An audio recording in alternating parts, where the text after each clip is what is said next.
السلام عليكم ورحمة الله.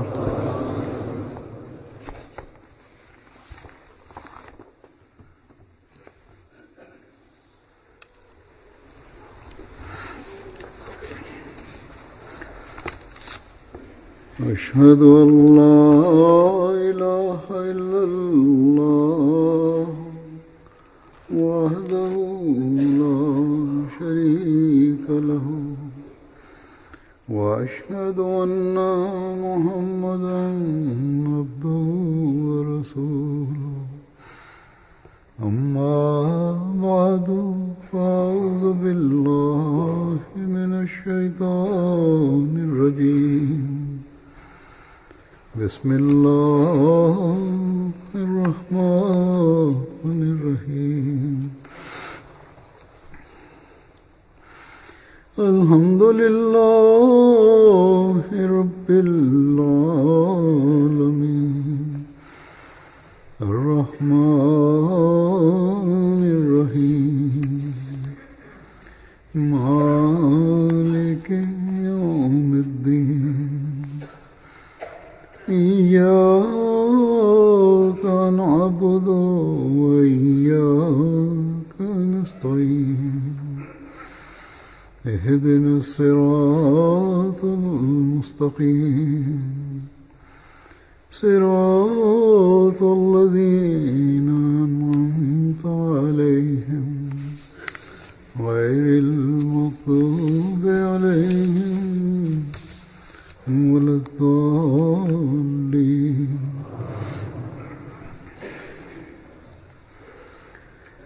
गुज़श्ता खुतबे में इस बात का जिक्र हुआ था.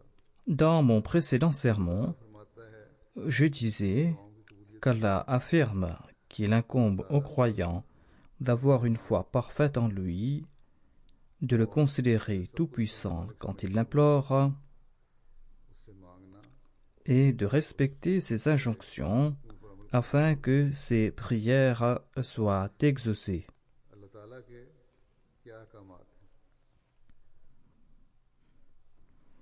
Quelles sont les injonctions de Dieu?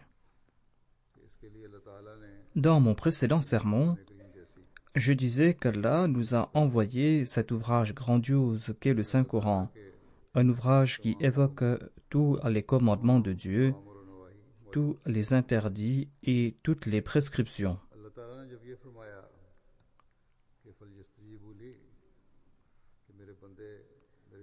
Allah affirme فَلْيَسْتَجِيبُوا لِي, à savoir mon serviteur doit m'obéir.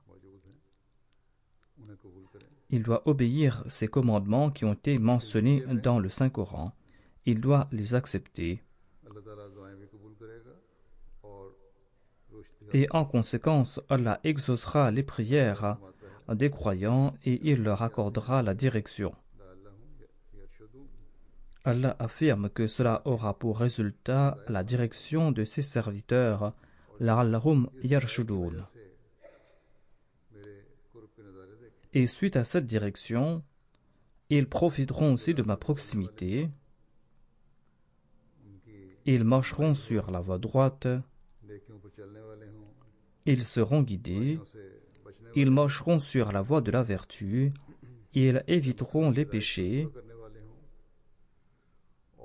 Ils atteindront l'objectif de leur vie. Et ils vont faire montre de haute valeur morale lorsqu'ils vont s'acquitter de leurs devoirs les uns envers les autres. Est-ce que cela est nécessaire uniquement au cours du Ramadan? Est-ce que le Ramadan était lié à ces commandements particuliers? Si nous suivons les ordres de Dieu au cours du Ramadan, profiterons-nous de la direction pour tous les temps? Est-ce qu'on va profiter de cette direction rien qu'en suivant ces injonctions uniquement au cours du Ramadan? Le Ramadan vient nous faire des rappels à ce sujet. Et le Ramadan est venu faire nos rappels à cet effet. Au cours de ce mois d'entraînement et d'efforts, nous profitons de ces entraînements, nous tentons de faire des efforts où nous tentons de nous rapprocher de Dieu en nous voyant les uns les autres. Certains parmi nous sont plus actifs que d'autres. Certains d'entre nous sont meilleurs dans leurs ibadans, dans leurs valeurs morales.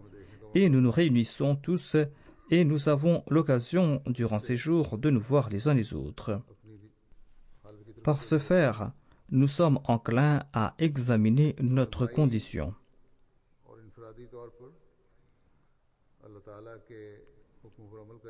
Et l'on se rapproche de Dieu en mettant en pratique les commandements de Dieu collectivement et individuellement. Et ainsi, nous tentons de faire exaucer nos prières. Nous agissons de la sorte afin que nous puissions en permanence profiter de la proximité de Dieu, afin que nous puissions ainsi embellir notre vie ici-bas et dans l'au-delà. Le Saint-Coran regorge d'injonctions.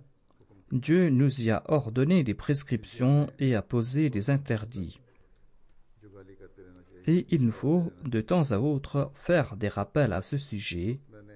Il faudra faire des rappels à ce propos.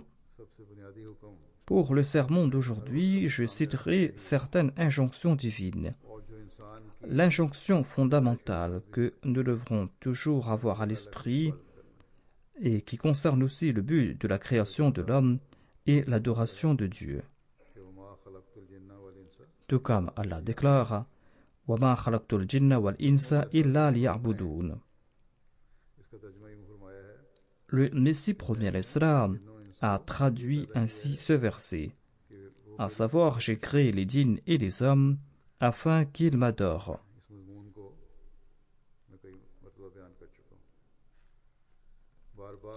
C'est un thème que j'ai évoqué à maintes reprises. Je fais des rappels constants à ce sujet. Or, beaucoup parmi nous ne s'en souviennent que pour quelques jours, pour ensuite les oublier. Je sais, et moi-même j'ai vu, que certains Waqifi Zindagi, voire ceux qui ont acquis la connaissance religieuse et qui connaissent l'importance de ce sujet qu'est l'adoration de Dieu, eh bien, même ces Waqifi Zindagi n'accordent pas l'importance nécessaire à cette pratique qu'est l'adoration de Dieu. Il y a aussi les responsables de la Jamaat. Dans leur réunion, ces responsables tentent de faire montre de leur érudition. Quand un cas leur est présenté, ils tentent de convaincre l'intéressé en citant le Saint-Coran et les hadiths. Or, certains parmi ces mêmes responsables n'accordent pas à ce commandement fondamental l'attention qui lui est requise. Le Messie premier l'Islam déclare « Sachez que, selon Dieu, l'objectif de votre création est de lui vouer culte. L'objectif de votre création est de vous consacrer à lui. Le monde ne doit pas être votre objectif. Je répète ce point à maintes reprises, car selon moi, dit le Messie premier l'Islam, selon moi, c'est la raison d'être de l'existence de l'homme. Or, il s'en tient éloigné. Le Messie premier l'Islam nous explique que nous ne devons pas faire du monde notre objectif, mais cela ne signifie pas que l'on ne doit pas avoir des occupations mondaines. Certes, il faut œuvrer en ce monde, mais votre responsabilité eu égard à l'ibada, cette responsabilité qui n'est autre que le but même de votre vie, eh bien, cette responsabilité doit être votre priorité. Ces jours-ci, au cours du Ramadan, l'on est en train de respecter en général cette injonction. En Occident, la prière d'Isha se fait très tard. La prière d'Isha se termine vers 23h ou 23h15. Et certains accomplissent la prière Tarawih. On organise la prière Tarawih à la mosquée et ceux qui accomplissent la prière Tarawih retournent à la maison pour dormir vers minuit ou minuit et quart. Ensuite, on se réveille vers 2h ou 2h30 pour le suhour, pour accomplir les prières nawafil, et on part aussi à la mosquée. Tout cela prouve que si l'intention est là, et que l'on ne se contente pas de connaître l'importance de la salat, mais que l'on traduit cela dans la pratique, eh bien l'on ne sera pas négligent concernant la salat, la meilleure forme de l'ibada, et l'on fera des efforts pour être présent à la mosquée. Prier en congrégation dans la mosquée fait partie des commandements divins. Ainsi donc, au cours de ce ramadan, les Waqf Zindagi qui ont promis de préférer la foi à ce monde et qui ont promis qu'ils vont user de toute leur aptitude pour être les premiers dans ce domaine. Et les responsables, les titulaires de postes qui sont sous le regard des membres de la Jamaat, les membres de la Jamaat qui les ont élus parce qu'ils sont les meilleurs parmi eux, eh bien ces responsables doivent être des exemples pour des autres.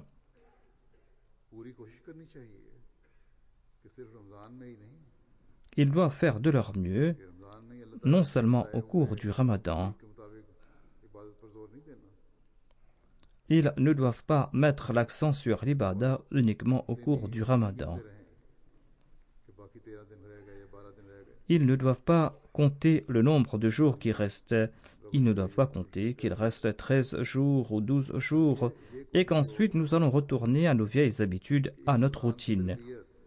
L'entraînement reçu au cours de ce Ramadan et les efforts qu'ils ont accomplis ont amélioré leurs actes d'adoration.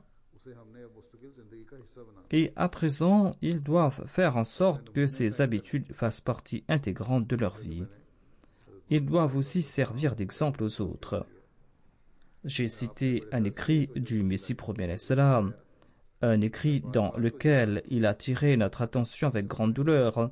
Il dit « Je vous fais des rappels à ce sujet à maintes reprises ». À cet effet, je vais citer d'autres écrits du Messie premier salam, dans lesquels il nous explique davantage ce sujet.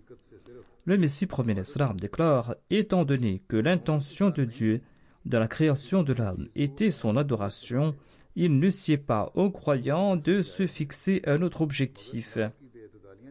Certes, il doit respecter les devoirs dus envers sa personne, envers son nafs, mais les excès de son nafs ne sont pas permis. Il est permis de satisfaire les exigences de sa personne afin que celle-ci ne sombre pas dans la détresse. Vous devez y avoir recours afin que vous soyez apte à rendre culte à Dieu, et non pas pour en faire l'objectif principal de votre vie. Dans les hadiths, l'on trouve mention du fait qu'il faut s'acquitter de ses devoirs envers sa personne. Le saint prophète Mohammed lui a déclaré que votre nafs, votre personne, a des droits sur vous. Et le Messie premier l'Islam nous dit que certes, ce droit existe, mais il faut faire preuve de modération à ce sujet. Il faut suivre la voie du juste milieu à ce propos. Il faut accorder à son nafs les droits qui lui sont légitimes, car ce sont des droits que Dieu lui-même a placés dans la nature de l'homme. Ainsi donc, il est essentiel de respecter ces droits. Il faudra en user à bon escient pour ses avantages. Si l'on n'a pas recours à certains droits, si l'on ne s'acquitte pas de ses devoirs envers son nafs, eh bien, certaines parties seront supprimées, et tel n'est pas l'objectif de la création de l'homme. Il doit user ses facultés tout en rendant culte à Dieu. Cela est essentiel. Il est essentiel d'utiliser les aptitudes et les facultés accordées par Dieu, et ne pas les utiliser est de l'ingratitude envers Dieu. Il y avait une sahabia, une disciple du saint prophète, paix soit sur lui, qui se négligeait. Elle ne se parait pas, elle ne se peignait pas les cheveux. On en informa le saint prophète Mohammed paix soit lui, et le saint prophète paix soit lui a demandé à cette femme la raison de sa situation. Celle-ci répondit: pourquoi dois-je m'apprêter? Mon mari passe la journée et la nuit dans l'adoration de Dieu. Le saint prophète a dit au mari: ton nafs, ta personne a des droits sur toi, ta femme aussi a des droits sur toi. Ainsi, l'on doit s'acquitter de tous ses devoirs. Cependant, l'on doit avoir en tête l'objectif de sa création. Lorsqu'on va s'acquitter de ses devoirs envers son nafs, envers sa personne, l'on jouira d'une bonne santé, et c'est ainsi que l'on pourra rendre culte à Dieu de la meilleure façon. Ensuite, le Messie premier l'Islam déclare: l'usage à mauvais escient d'une chose qui est licite le rend illicite. Le verset Wa ma khalaqtul jinna wal insa illa liya'budun démontre que l'homme a été créé uniquement pour l'adoration de Dieu. Ainsi, si l'on a recours à plus que ce qui est nécessaire pour atteindre cet objectif, la chose qui est licite en raison de l'excès devient illicite pour sa personne. L'usage à bon escient est permis. S'il y a excès, eh bien, ce qui est permis devient interdit. Celui qui, matin et soir, passe son temps à assouvir ses penchants charnels n'accordera pas à l'ibarda le droit qui lui est dû. Le croyant doit mener une vie d'austérité. Or, s'il se vautre dans la luxure, il ne connaîtra pas un centième de cette vie.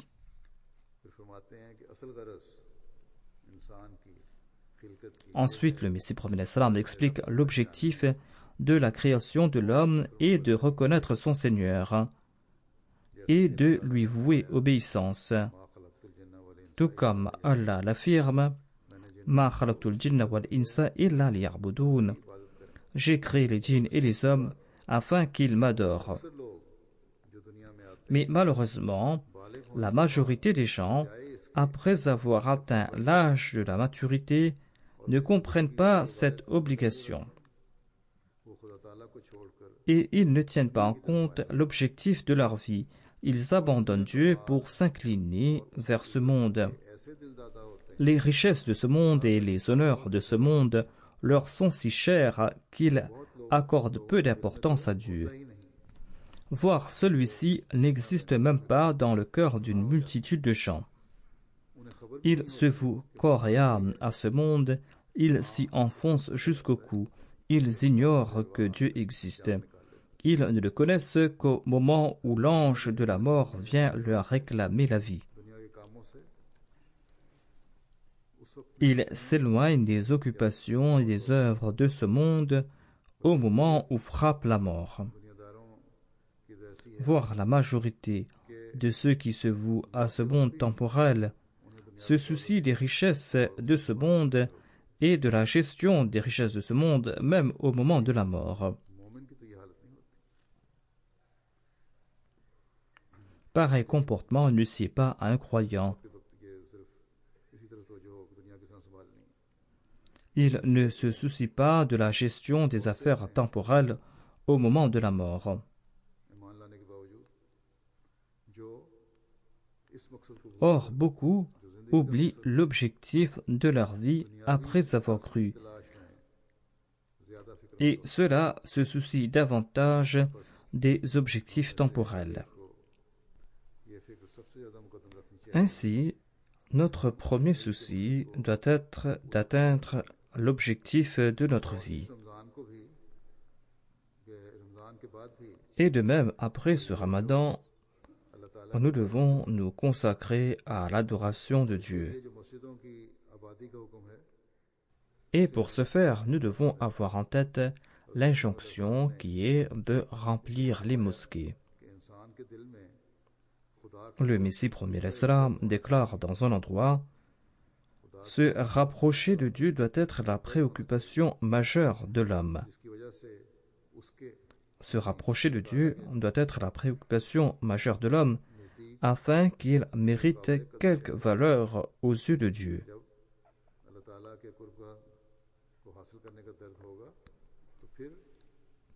Quand l'on va se préoccuper sur cette question de la proximité avec Dieu, eh bien c'est là que l'on va mériter quelque valeur aux yeux de Dieu. Ainsi, celui qui a quelque valeur aux yeux de Dieu est celui qui est bien guidé. Il est celui qui est bien guidé et il méritera l'amour d'Allah. Allah a évoqué en maint versée du Saint-Coran le thème de la salat et de l'adoration de Dieu. Il déclare à cet effet dans la sourate Nour: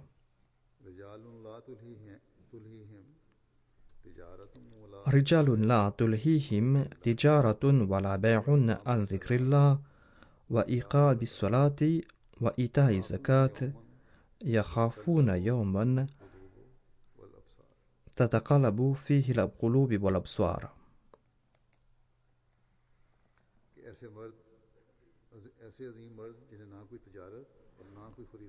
Des hommes que ni les affaires ni le commerce ne distraient du souvenir d'Allah et de l'observance de la prière et du paiement de la zakat. Ils redoutent un jour où les cœurs et les yeux seront bouleversés. Ce verset présente l'exemple de ceux qui, selon le Messie promis salam, jouissent de quelque mérite auprès de Dieu.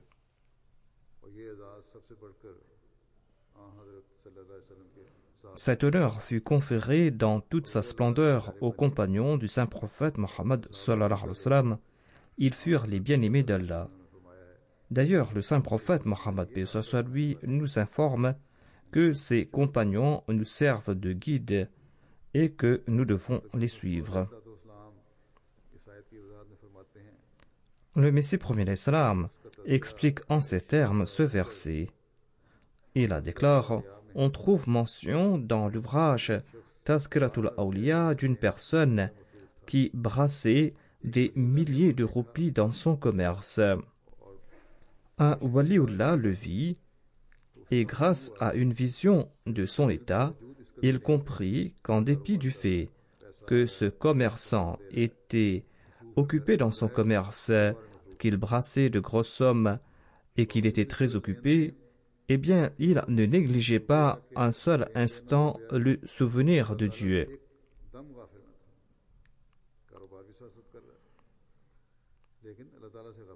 Tout en s'affairant, il n'oubliait pas Dieu. Le Messie promet l'Islam déclare: Allah déclare à propos de pareilles personnes: La tulhihim tijaratun wala bay'un an dhikrillah. Des hommes que ni les affaires ni le commerce ne distraient du souvenir d'Allah. L'excellence de l'homme gît dans le fait qu'il n'oublie pas Dieu tout en s'occupant de son commerce. À quoi sert ce cheval de somme qui s'accroupit quand on place sur son dos un fardeau et qui trotte fièrement quand il a le dos vide? Ce pareil cheval ne mérite pas éloge. Le tatou de la langue ourdou s'applique au cheval de somme utilisé dans les régions montagneuses pour transporter les charges. L'ermite qui craint les affaires de ce monde pour vivre reclus fait montre de faiblesse. C'est là un aspect qu'il ne faut point oublier. L'objectif de l'homme est d'adorer Dieu tout en œuvrant en ce monde. Ceux qui vivent en réclusion font montre de faiblesse. Le monachisme n'existe pas en islam. Je préconise pas d'abandonner femmes et enfants et commerces de ce monde. Non, il ne doit pas en être ainsi. L'employé doit s'acquitter de ses devoirs professionnels et le commerçant doit se consacrer entièrement à son commerce. Cependant, ils doivent accorder prééminence à la spiritualité. Voilà la condition à respecter. Les exemples de ce genre abondent en ce monde. Il existe des commerçants et des employés qui font très bien leur travail, mais qui ont femmes et enfants, et qui accordent à leurs femmes et à leurs enfants leurs droits équitablement. D'une part, ils s'occupent de leur business, mais ils s'acquittent aussi de leurs responsabilités à l'égard de leurs femmes et de leurs épouses. Ces deux responsabilités vont de pair. Le Messie premier l'Islam ajoute, tout en assumant toutes ses responsabilités, l'on peut aussi respecter ses devoirs envers Dieu, préférer la spiritualité à ce monde et mener une vie bien faite. Allah affirme à propos de la protection des salats, Hafizu ala salawati wa salat al-wusta wa qumu lillahi qanitin. C'est-à-dire observer rigoureusement les prières et la prière du milieu en particulier et mettez-vous debout devant Allah avec soumission. Ce verset s'adresse en particulier à ceux pour qui une salat particulière est un fardeau. La prière de Fajr sera la salat al-wusta, la prière du milieu, à celui qui, en raison de ses veillées nocturnes et de sa paresse, trouve difficile d'accomplir la salat du matin ou qui n'arrive pas à le faire à l'heure prescrite. S'il est difficile pour un commerçant d'accomplir les salats de Zuhr et d'Asr, eh bien ces dernières sont pour lui la salat al-wusta, ces prières du milieu.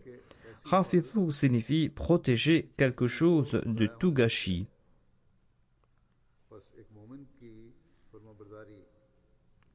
Ainsi donc, le croyant fera montre d'obéissance quand il accomplira la salat aux heures prescrites et quand il accomplira la salat en respectant pleinement toutes les exigences dues. Il n'accomplit pas la salat à va-vite en se baissant et en se relevant. Une autre injonction divine est le respect des engagements.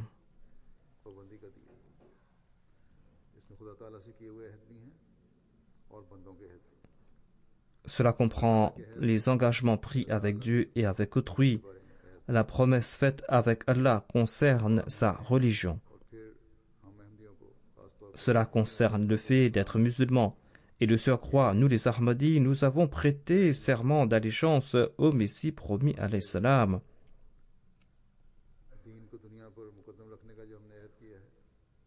Et nous promettons de préférer la foi à ce monde.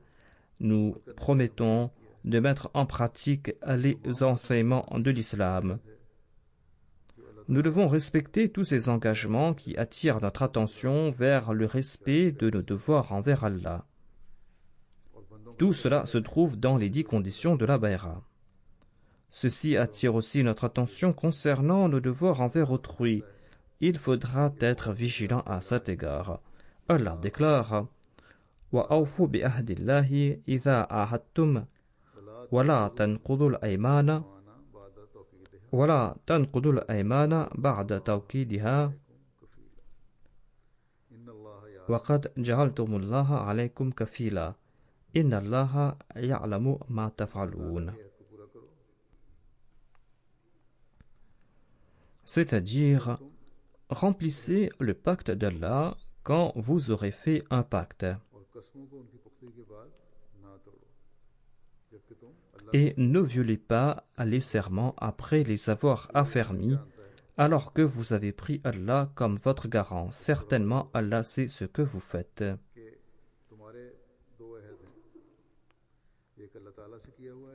C'est là une injonction très claire. Vous avez pris 2 engagements. Le premier est avec Allah, et vous avez promis de suivre les enseignements de l'islam, et il y a le serment d'allégeance. Vous affirmez, j'accepte l'islam, et je me proclame musulman, et je me promets de traduire dans la pratique tous les commandements divins. Et ce verset nous recommande aussi de respecter les engagements et les pactes conclus entre nous. Certes, Allah a déclaré ici de ne pas violer les serments pour lesquels vous avez pris Allah comme garant. Cela ne signifie pas que là où l'on n'a pas pris Allah pour garant, l'on pourra, sans crainte, violer ses serments et ne pas honorer ses engagements. Cela ne veut pas dire qu'on a le droit de ne pas honorer sa parole, de ne pas honorer ses engagements, de ne pas honorer ses pactes.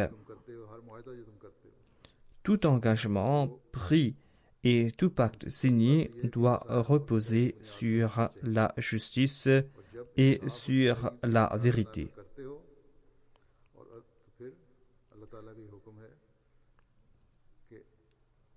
Allah nous recommande de nous baser sur la justice et la vérité,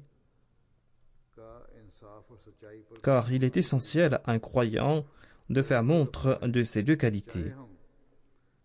En d'autres termes, que nous ayons juré au nom d'Allah ou pas, que nous l'ayons pris pour garant ou pas, étant donné que Dieu nous recommande la justice et la vérité, eh bien, tout engagement reposant sur la justice et la vérité tombera sous la garantie d'Allah.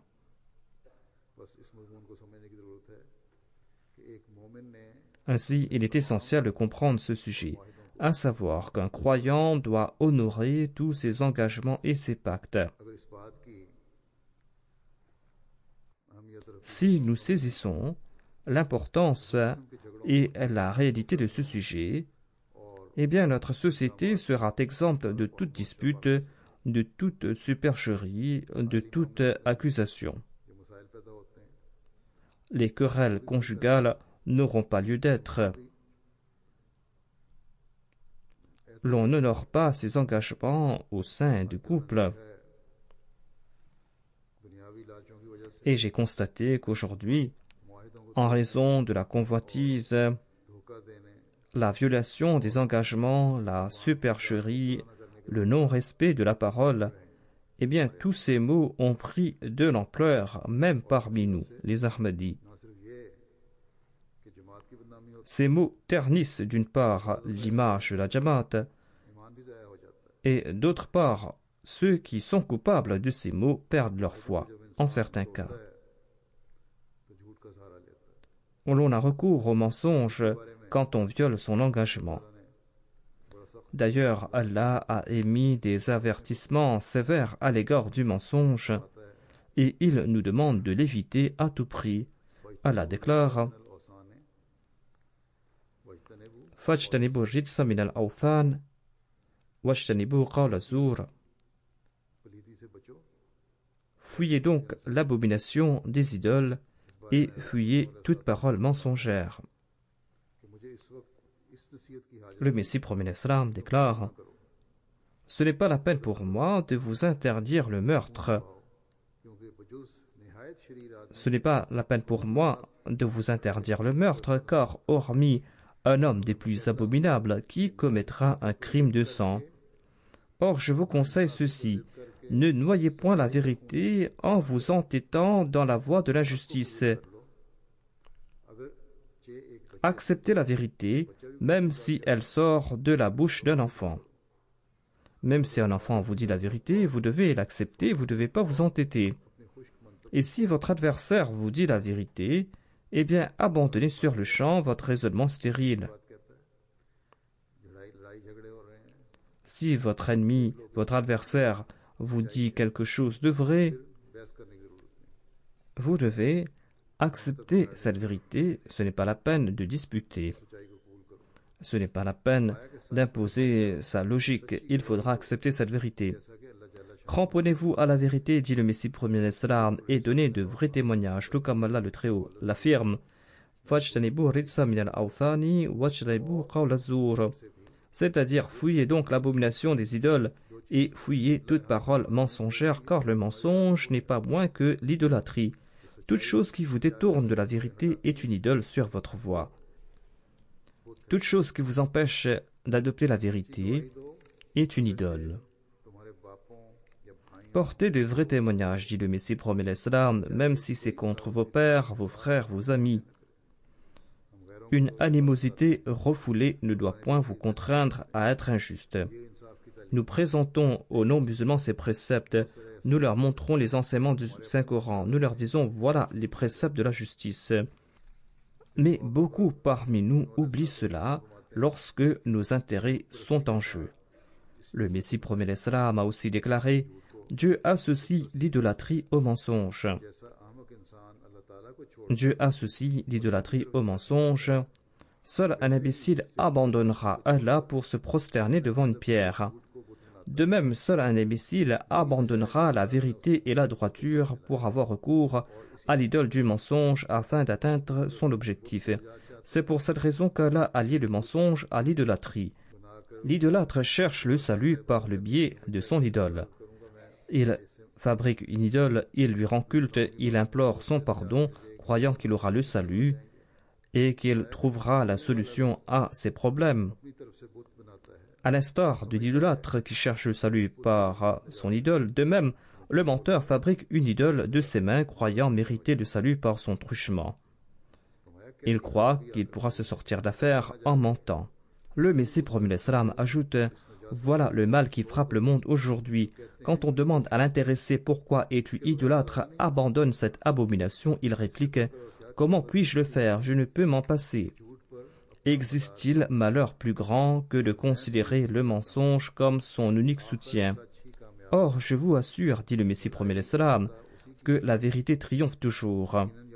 Le salut et la victoire résident dans la vérité. Sachez qu'il n'existe rien de plus néfaste que le mensonge. Les gens de ce monde affirment que les véridiques sont punis. Mais comment puis-je attester pareille déclaration? On m'a intenté 7 procès. En aucun j'ai été contraint d'écrire une seule contre-vérité. Allah m'a-t-il fait échouer dans un seul de ces procès? Allah soutient la vérité. Comment peut-il châtier les véridiques?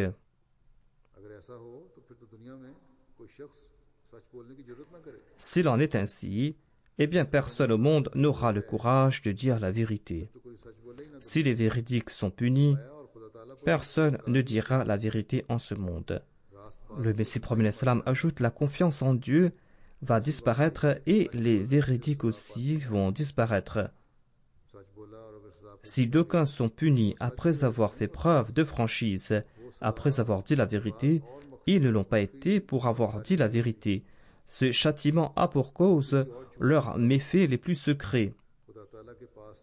Et ils sont punis pour d'autres mensonges qu'ils avaient proférés dans le passé. Allah détient toute une liste de leurs méfaits et de leurs malfaisances. Ils ont commis maints péchés et sont punis en conséquence. Ainsi, nous devons constamment nous faire humbles devant Dieu.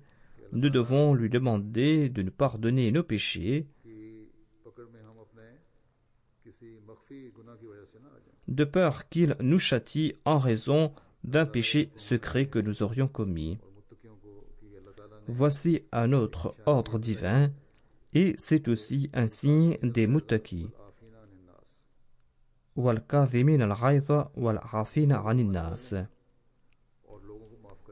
Ils réfrènent leur colère et ils pardonnent aux autres. Le pardon signifie oublier entièrement tout préjudice et d'excuser celui qui en est coupable. Voilà ce que signifie le pardon. Ainsi, le muttaqi ne se contente pas de réfréner sa colère, il fait aussi preuve d'indulgence, tant et si bien qu'il oublie celui qui lui a causé du tort. Le Messie promis l'Islam nous explique les avantages de réfréner sa colère. Il explique: sachez qu'il existe entre le discernement et la colère une inimitié des plus farouches. Quand on est ivre de colère, l'on n'est plus à même d'agir avec discernement. Mais quant à celui qui fait preuve de patience et d'indulgence, il reçoit une lumière qui affine son esprit et son intelligence, et une lumière qui ne cesse de croître. Quand on se met dans une colère noire et que l'on s'emporte, un voile ténébreux recouvre l'esprit et le cœur, et les ténèbres engendrent d'autres ténèbres. Le Messie promis l'Islam ajoute: sachez que celui qui est impitoyable et qui se déchaîne contre autrui ne peut prononcer les paroles imbues de savoir et de sagesse. Le cœur de celui qui s'emporte facilement face à l'autre et qui se déchaîne est privé de pensée sage. Celui dont l'esprit est malsain et la langue débridée est privé de la source des sagesses subtiles. Lorsqu'on profère des insultes, lorsqu'on profère des grossièretés, l'on ne se maîtrise plus.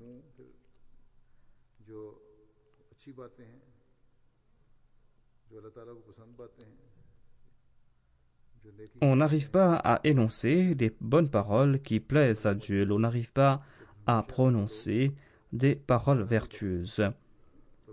Cela débite toujours des grossièretés. Le Messie promet l'Islam ajoute: la colère et la sagesse ne vont pas de pair. Celui qui s'emporte et qui entre dans une rage folle est inepte et obtus. Il se met en colère, il devient inepte, il n'arrive plus à réfléchir. Et celui-là ne remporte aucune victoire, aucun soutien dans aucun domaine.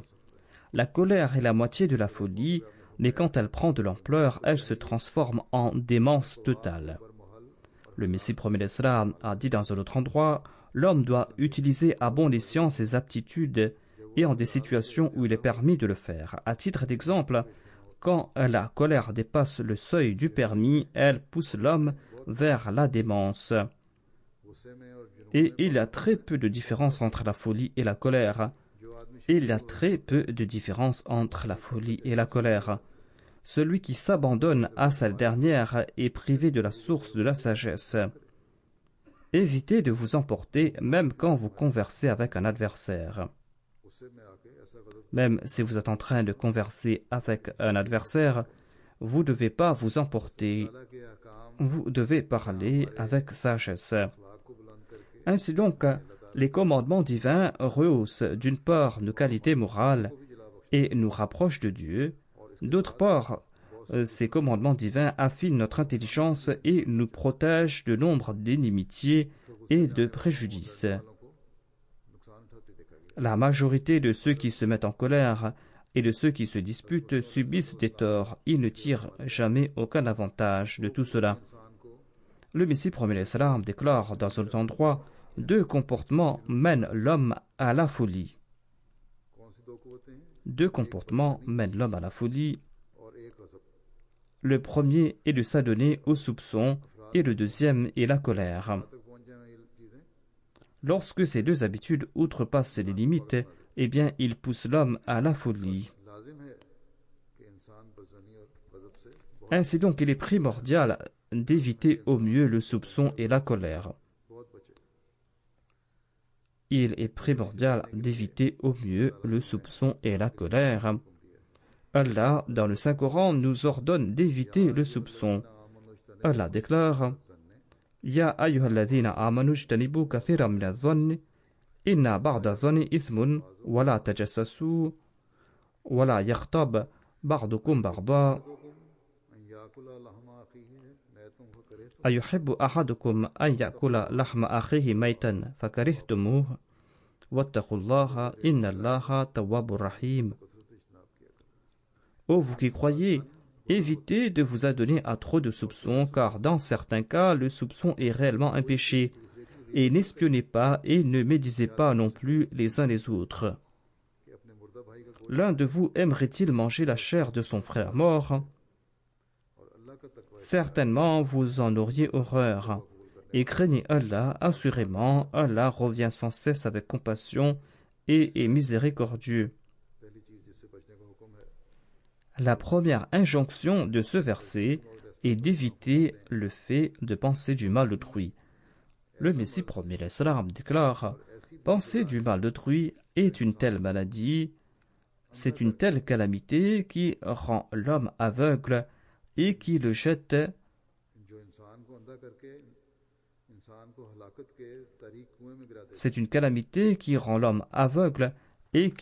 dans le puits obscur de la destruction.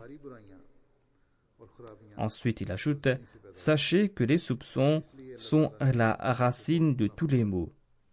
C'est pour cette raison qu'Allah nous l'a entièrement interdit. L'homme doit éviter à tout prix de soupçonner les autres. Si jamais il arrive à entretenir une mauvaise opinion de quelqu'un, eh bien, il doit implorer le pardon de Dieu avec insistance.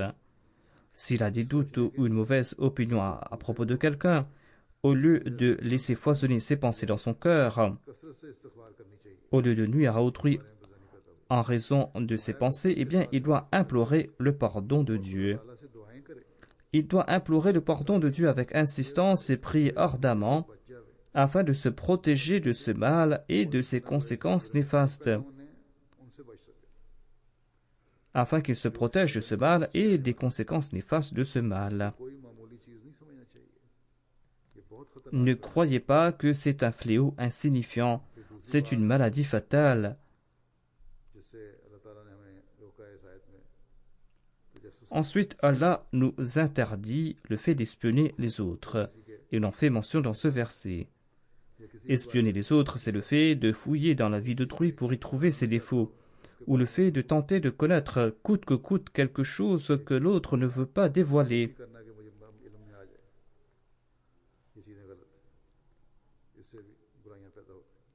Pareil comportement est condamnable et cela engendre des maux. Ensuite, la troisième injonction, c'est d'éviter la médisance.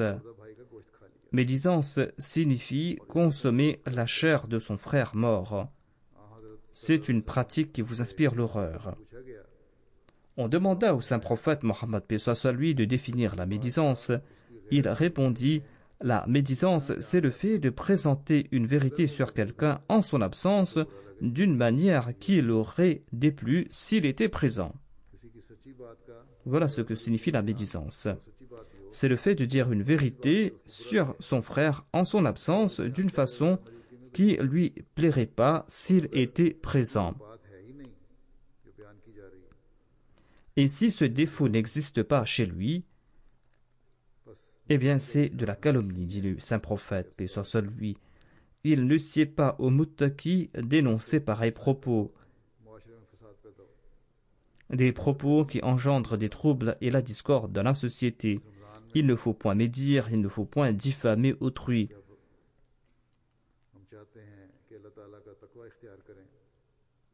Ainsi, au cours du Ramadan, nous désirons adopter la taqwa, nous désirons éprouver la crainte révérentielle de Dieu, nous désirons nous rapprocher de lui, nous désirons que nos prières soient exaucées. Il faudra en ce cas nous évertuer à éviter ces maux et à respecter les injonctions divines. Qu'Allah nous accorde la possibilité de traduire dans la pratique tous ces commandements et que nous puissions aussi profiter de sa proximité et que nous puissions aussi perpétuer ses œuvres méritoires après le Ramadan. Qu'Allah fasse de nous ses véritables adorateurs et que nous vouons à lui seul une obéissance indéfectible. Après la prière du vendredi, je vais diriger la prière funéraire du martyr Chaudhry Khalik Ahmad Saheb, fils de Chaudhry Bashir Ahmad Saheb, qui vivait dans le quartier Gulzar Hijri à Karachi. Âgé de 49 ans, le 20 juin dernier, vers 21h30, des ennemis de la Jamaat lui ont tiré dessus quand il était dans sa clinique. Inna lillahi wa inna ilayhi raji'un. Selon les renseignements, Chaudhry Khalik Saheb avait obtenu son diplôme de médecine et avait ouvert tout près de chez lui une clinique d'homéopathie et d'allopathie.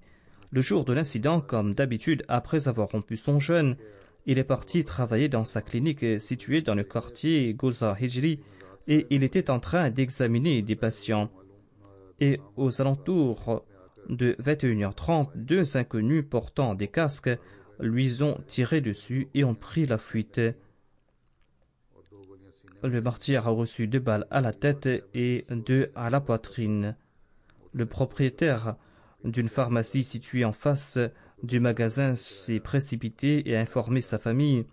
Le fils du martyr a porté une voiture et l'a transporté à l'hôpital le plus proche, mais avant même qu'il n'arrive à l'hôpital, le défunt est tombé en martyr. Inna lillahi wa inna ilayhi raji'un.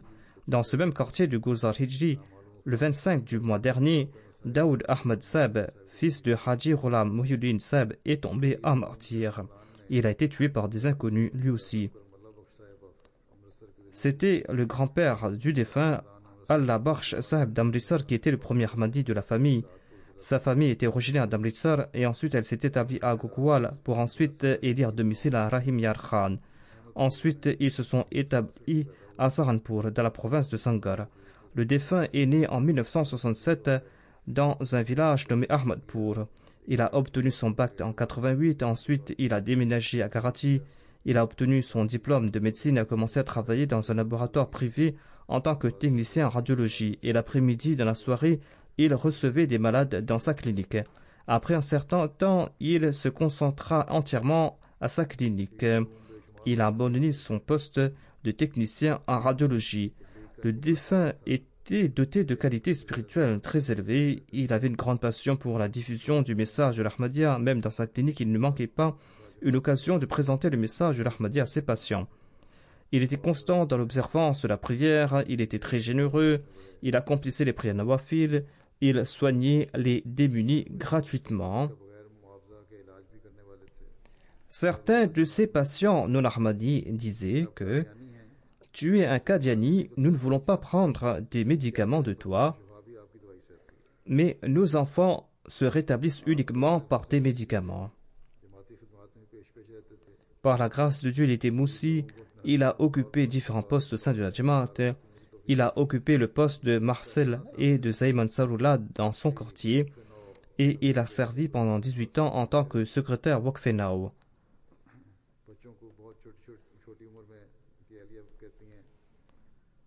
Sa femme ainsi que ses enfants m'ont écrit que très jeune, il leur a inculqué le respect de la prière. Il offrait lui-même les 5 prières quotidiennes aux heures prescrites. Il récitait le Saint-Coran quotidiennement et lisait sa traduction. Il écoutait les sermons du calife régulièrement et veillait à ce que chacun de ses enfants l'écoutait également. Il laissait jouer la MTA sur la télé matin et soir. D'ailleurs, la MTA est la meilleure façon d'éduquer les enfants moralement et spirituellement. Il aidait ses voisins. La femme du martyr m'a écrit que, un mois de cela, elle avait vu dans un rêve qu'il y avait 2 rêves remplis de sirop. Je me disais qu'il s'agit sûrement d'un sirop spécial. Et l'on m'a expliqué que il s'agissait du meilleur sirop au monde. Après la mort de mon mari, j'ai compris que c'était la coupe du martyr. Avant lui, Daoud Ahmad Saab est tombé à martyr et il habitait dans la même rue. Et ces 2 coupes signifiaient peut-être ces 2 martyrs.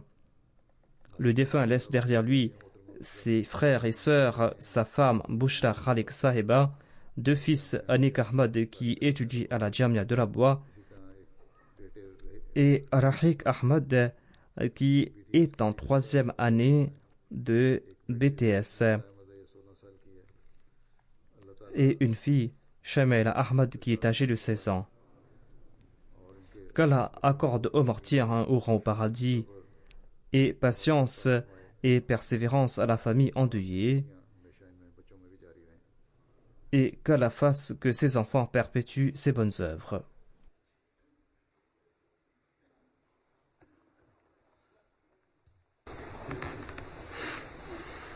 Alhamdulillah,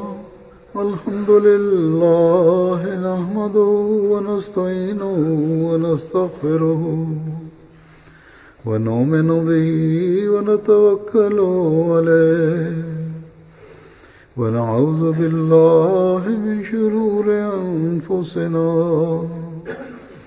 wa min sayyiati a'malina.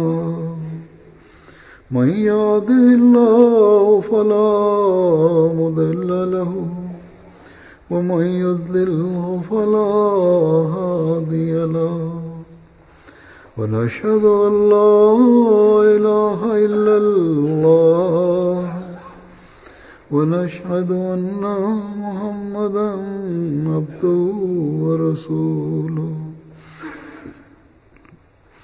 عباد الله رحمكم الله إن الله يأمر بالعدل والإحسان وإيتاء ذي القربى وينهى عن الفحشاء والمنكر والبغي يعظكم لعلكم تذكرون. اذكروا الله يذكركم وادعوه يستجب لكم ولذكر الله أكبر.